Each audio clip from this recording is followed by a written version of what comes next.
Hello everyone and welcome to today's lesson on constipation. It's actually quite a common occurrence. We could even call it an epidemic. So most people would have experienced constipation in their life, and when it becomes chronic is when it can bring some serious issues, and that's what I want to talk about today. So the definition of constipation in the medical world would be defined as passage of small amounts of dry, hard bowel movements less than 3 times a week. So that's their definition. On the holistic side, some will say you should use the bathroom every time you eat, just like the animal kingdom. But a normal or more of a realistic way to look at like healthy bowel movement would be every 15 to 18 hours. So one good bowel movement a day. I'm not going to go too much in details on the consistency because they do say a lot about what you're eating and your health overall.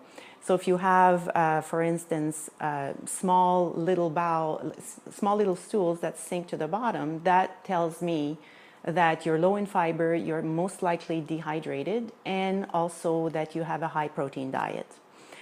And if they're healthy, good size, and they're floating, then that tells me the opposite, that you're well hydrated, that you have good amount of fiber, and that your system of elimination is working properly. So I want to talk more specifically on the toxic load and what it represents when you suffer from constipation for your overall health.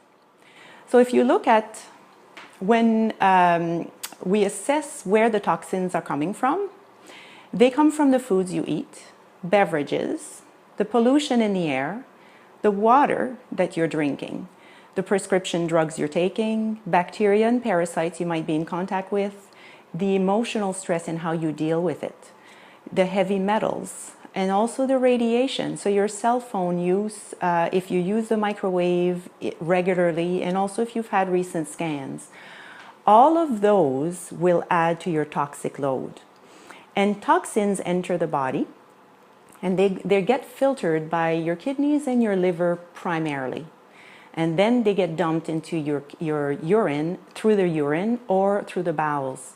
But if you're constipated, then you are reabsorbing your toxins because your bowels are sitting your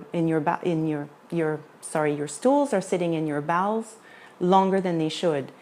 And your bowel actually is, the thickness of the bowel is one cell, only one cell thick.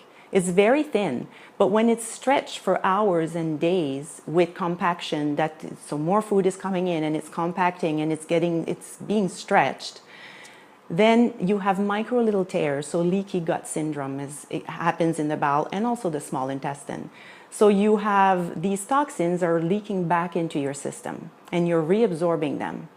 So if I have a client that comes in and they have acne, my first question will be, what are your bowel movements like? So are you regular? Because if the toxins are not coming out through the kidneys and the bowels, the skin will take over. So I've seen patients or clients coming in and saying, I've been constipated all my life.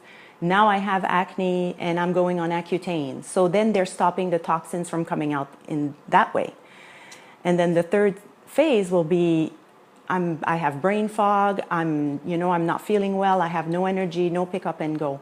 So that's where the toxins are manifesting themselves. So it's compound. So you have to really address constipation to be able to fix all of the symptoms, because we're going to the root cause. Why are you constipated? So then we're going to look at some of the ways that we can do it in a healthy way. And some of those would be increasing fiber. So fruits and vegetables, ground flax seeds in smoothies, nuts and seeds, those are some of the few ideas that will add to the diet. Reduce protein intake. High protein intake tends to constipate. Also, we increase healthy fats. So it has a lubricating effect, and adding MCT oil is a great way, an easy way to add fats or healthy fats to your smoothies. One other point, which is not often used or looked at, is magnesium. So 3/4 of the population is magnesium deficient. And by taking a magnesium citrate, which is highly absorbed, and will have an effect on your soft tissues, and it relaxes the bowels, so you'll have easier bowel movements. Another way to address constipation would be by adding vitamin C, at least 3,000 milligrams. And then another one would be adding probiotics. So probiotics is your good bacteria. So you have to balance the good and the bad. When you have good bacteria, it will populate your colon, and your colon will be healthier in the process, and then you will have better elimination.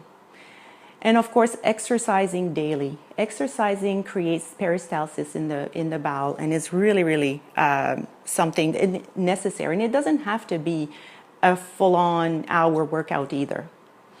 And the last point is to stay hydrated. Very, very important.